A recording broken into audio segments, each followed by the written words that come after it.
Yeah. A lot of guys. Probably the biggest visitor was Julian Armella. Yeah, talk a little bit about that one, Nate, because it seemed like a little kind of surprise that he was in attendance.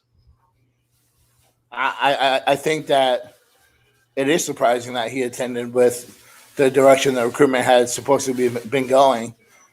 So to get him to come up there was a big time W for Norvell and his staff. So I think that with Florida State, with him, it's all about, can they show it on the field and show the direction? I think that what they can do connecting with recruits off the field, what Atkins can do, I think that, they've shown that, and I think they probably showed a little bit more on the visit.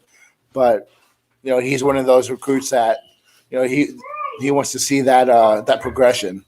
So, but for a guy who really hadn't talked much about Florida State, and he's right there at 1201, I think that says really a lot about, where Florida State sits and how they are with him and his recruitment at this moment. So, and I think of, on the opposite end of the spectrum, you can mention Marvin Jones Jr.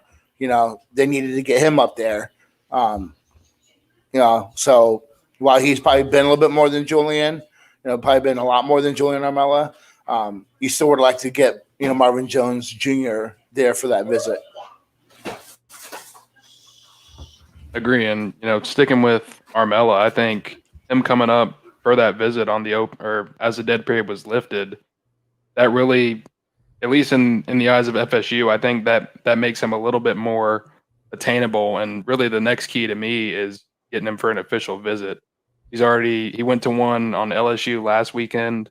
I believe he's going to Bama either this weekend or later this month. So FSU needs to get on that list as well. I fully expect him to play a part. Supposedly the dad, supposedly he's living with dad again, and the dad wants him at Florida State, but that doesn't always win out. So it's going to be an interesting recruitment to follow.